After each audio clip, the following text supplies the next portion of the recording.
So that's the second part of water and minerals. इसमें सबसे पहले हमें आज देखना है functions and deficiency of minerals.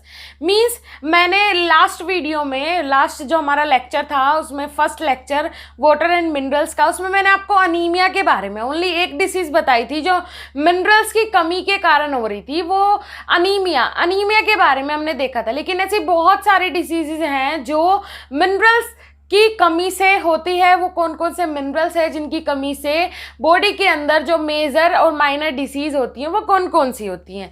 So functions and deficiency of minerals. First of all देखिए, मैंने 3 पार्ट में डिवाइड किया है। First minerals, second function, third deficiency, right. First minerals, second functions and third deficiency.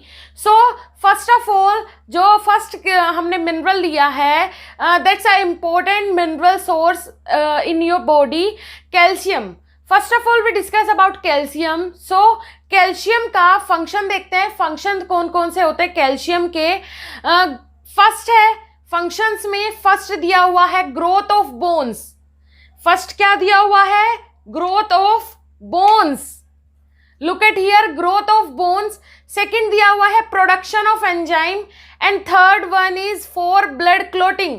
जो कैल्शियम है वो कहाँ कहाँ काम आता है बॉडी के अंदर? सबसे पहले बोन्स की ग्रोथ के लिए, सेकंड एंजाइम्स के प्रोडक्शन के लिए, and third one is for blood clotting, blood को क्लोट करने के लिए, राइट। अब डेफिशिएंसी देखते हैं, कैल्शियम से कौन सी डेफिशिएंसी हो सकती है?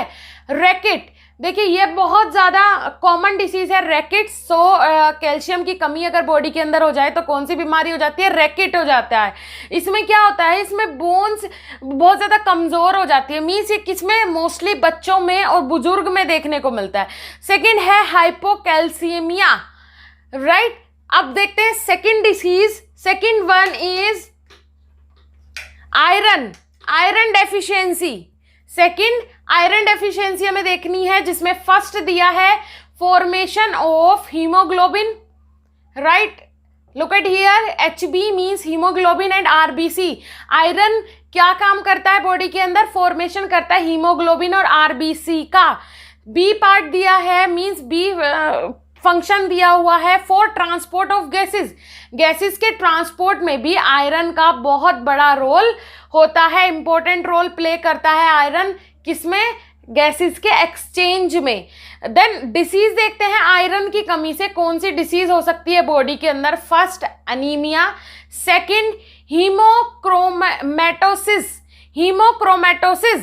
देन आ जाते हैं थर्ड डिसीज, किसके कारण हो रही है? ये कौन से मिनरल के कारण हो रही है? आयोडीन। आयोडीन की कमी अगर बॉडी के अंदर हो जाए तो कौन सी डिसीज हो जाती है?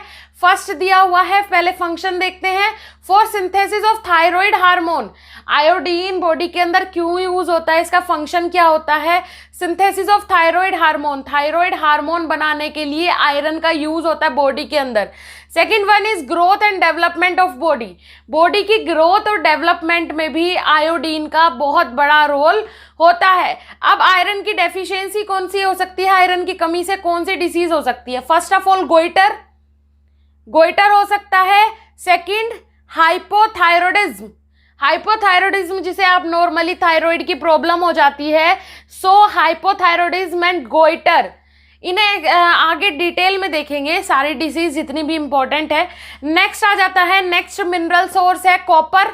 अगर कॉपर की कमी हो जाए तो कौन सी डिसीज हो जाती है? सबसे पहले फंक्शन देखते हैं बॉडी के अंदर कॉपर का क्या है। First in haemoglobin synthesis, haemoglobin की सिंथेसिस के लिए कॉपर यूज होता है। Second one is bone formation, bone formation के लिए भी कॉपर का यूज किया जाता है। नेक्स्ट वन इज फोस्फोरस की कमी अगर बॉडी के अंदर हो जाए तो कौन सी डिसीज होती है? उसके पहले देखेंगे फंक्शन फोस्फोरस का, formation of bone and teeth. जो फोस्फोरस है वो किस में यूज होता है? बोन और टीथ के फॉर्मेशन में फास्फोरस का यूज किया जाता है। फास्फोरस की कमी होने से भी अगेन रैकेट्स की प्रॉब्लम आपको हो सकती है। ये एक यहाँ पे गौर करने वाली चीज है, अगर कैल्शियम की कमी हो जाए तब भी रैकेट की प्रॉब्लम हो सकती है, मींस रैकेट डिसीज हो सकती है। और दूसरी चीज, अगर फास्फोरस की कमी हो जाए बॉडी के अंदर तब भी आपको रैकेट की प्रॉब्लम हो सकती है। Next one is sodium. Sodium is also a important mineral in your body. Sodium is also a important mineral in your body. Neurotransmitters के ट्रांसफरेशन में, न्यूरोट्रांसमीटर्स के वर्किंग फंक्शन में भी सोडियम और पोटेशियम का बहुत बड़ा रोल होता है। सो देखिए, इसमें सबसे पहले फंक्शन देखते हैं, एसिड बेस बैलेंस। सोडियम का काम होता है एसिड बेस बैलेंस करना आपकी बॉडी का। Second one is maintain osmotic pressure. Osmotic pressure को भी मेंटेन करता है सोडियम। इसकी अगर सोडियम की कमी हो जाए तो कौन सी बीमारी हो जाती है? हाइपोनेट्रेमिया। हाइपोनेट्रेमिया की प्रॉब्लम आपको हो जाती है अगर सोडियम की कमी हो जाए आपकी बॉडी के अंदर। Next one is potassium. That one is potassium. So potassium का फंक्शन देखते हैं। First, for acid base balance. First function of potassium, acid base balance. Second one is for cardiac function. Cardiac function के लिए भी potassium का बहुत बड़ा role है। उसके बाद देखते हैं डेफिशिएंसी कौन सी हो जाती है अगर पोटेशियम की कमी हो जाए तो कौन सी डेफिशिएंसी हो सकती है? Hypokalemia. Hypokalemia, that one is hypokalemia. Potassium किसमें यूज होता है? कार्डियक फंक्शंस करवाने में पोटेशियम का मेन रोल होता है। उसके बाद आ जाते हैं chlorine. Last one is chlorine. Chlorine का फंक्शन देख लेते हैं। First of all, for acid base balance. Body के अंदर एसिड और बेस की मात्रा को बैलेंस करने के लिए यूज होता है क्लोरीन का। Next one is secretion of HCl in stomach. आपकी बॉडी में स्टमक के अंदर HCl का सीक्रेशन होता है डाइजेशन के लिए। डाइजेस्टिव सिस्टम का मेन पार्ट कौन है? HCl, hydrochloric acid. So hydrochloric acid का प्रोडक्शन करवाने के लिए, उसका सीक्रेशन करवाने के लिए काम आता है क्लोरीन। अगर क्लोरीन की कमी हो जाए बॉडी के अंदर कौन सी डिसीज हो जाती है? Hypochloraemia. That one is hypochloraemia. Okay, अब कुछ डिसीज देख लेते हैं, कुछ इंपॉर्टेंट डिसीज जो कि आपके एग्जाम में कई बार पूछी जा चुकी हैं। इन डिसीज के बारे में आपको पता होना चाहिए। आप डी फार्मा फर्स्ट ईयर में है तो आपको इतना डीप में इन डिसीज के बारे में नहीं पढ़ना है, सिर्फ आपको पता होना चाहिए कि ये डिसीज होती क्यों है और दूसरी चीज इसके सिम्टम्स क्या हैं। बस इतना आपके लिए इनफ है, इतना पता होना काफी है। So first of all we will discuss about hypothyroidism। Thyroid की प्रॉब्लम हो जाती है बहुत सारे। अब तो थायराइड की जो है प्रॉब्लम ये कॉमन हो गई है, मोस्ट कॉमन हो गई है। थायराइड की प्रॉब्लम हर दूसरे व्यक्ति को, हर दूसरे घर में मिल रही है अब थायराइड की प्रॉब्लम, क्योंकि खान पान सही नहीं हो पा रहा है, ठीक है, पॉल्यूशन भी है और जितना भी मीन्स प्योर चीज़ें नहीं मिलती हैं आज के टाइम में। सो उसके कारण थायराइड की प्रॉब्लम बहुत सारी देखने को मिलती है। सो इसमें हाइपोथायरॉयडिज्म और हाइपरथायरॉयडिज्म, थायराइड के दो टाइप होते हैं, hypothyroidism and hyperthyroidism. So first of all we will discuss about hypothyroidism, the decrease secretion of thyroid hormone. क्या होता है? थायराइड हार्मोन का जो सीक्रेशन है वो कम हो जाता है और जो TSH का सीक्रेशन है वो ज़्यादा हो जाता है। TSH means thyroid stimulating hormone. TSH का सीक्रेशन ज़्यादा हो जाता है और T3 और T4 का सीक्रेशन कम हो जाता है बॉडी के अंदर, तो तब आपको हाइपोथायरॉयडिज्म की प्रॉब्लम हो सकती है। इसके सिम्टम्स देखेंगे। सिम्टम्स में फर्स्ट है स्लो मेटाबॉलिक प्रोसेस।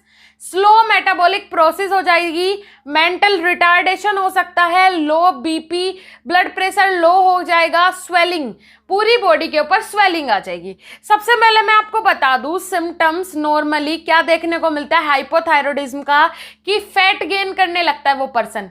क्या गेन करने लगता है? फैट गेन करने लगता है। और पैरों पे और हाथों पे क्या आने लगती है? स्वेलिंग आने लगती है।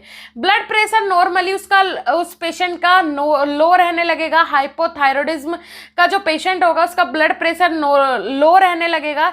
दूसरी चीज, मेटाबॉलिक प्रोसेस कम हो जाएगी। मेटाबॉलिक प्रोसेस कम हो जाएगी, इसी वजह से उसका जो फैट है वो इंक्रीज होना स्टार्ट हो जाए।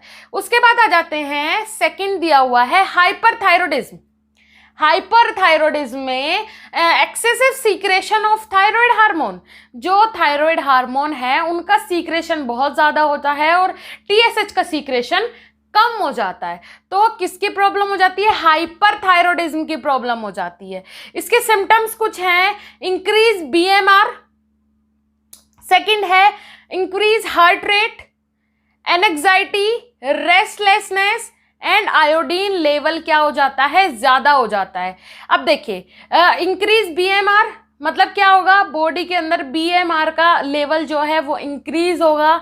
बीएमआर मीन्स आपका बोल सकते हैं जो कैलोरीज होती है, कैलोरीज ज़्यादा बर्न होनी स्टार्ट हो जाएगी आपकी बॉडी के अंदर। हार्ट रेट इंक्रीज रहेगा, पेशेंट का हार्ट रेट इंक्रीज रहेगा जो हाइपरथायरॉयडिज्म वाले होंगे।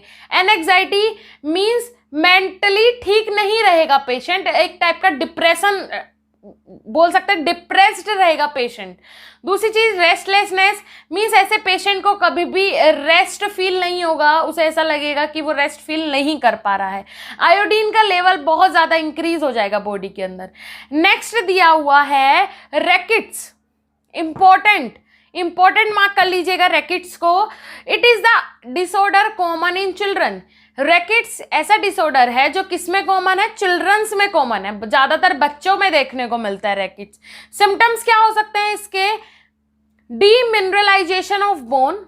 देखिए, demineralization of bone means bone को अच्छे से मिनरल्स नहीं मिल रहा है, ठीक है, बोन को मिनरल्स नहीं मिल पा रहा है। सेकंड है porosity developed in bone, bones के अंदर पोरोसिटी डेवलप्ड हो गई है। What do you mean by porosity? Porosity का मतलब होता है कि बोन्स के अंदर छोटे छोटे छिद्र हो गए हैं, छोटे छोटे छिद्र हो गए हैं जिनसे जो अगर मिनरल मिल भी रहा है तो वो इजीली पास आउट हो जा रहा है। नेक्स्ट दिया है hypokalemia. Hypokalemia is also a important disease. Exam में पूछ ली जाती है हाइपोकैलेमिया, इसे अच्छे से आप पढ़ के जाइएगा, अच्छे से समझिएगा। इसमें दिया हुआ है it is an abnormal condition indicating decrease level of potassium in blood plasma. Potassium का लेवल ब्लड प्लाज्मा में कम कर देता है, वो क्या कहलाता है? हाइपोकैलेमिया। हाइपोकैलेमिया में क्या हो जाता है? पोटेशियम का लेवल कम हो जाता है बॉडी के अंदर। इसके सिम्टम्स हैं इंक्रीज हार्ट रेट इंक्रीज हो जाएगा पेशेंट का, पैरालिसिस भी हो सकता है पेशेंट, मसल्स वीकनेस हो सकती है, मसल्स में वीकनेस भी आ सकती है।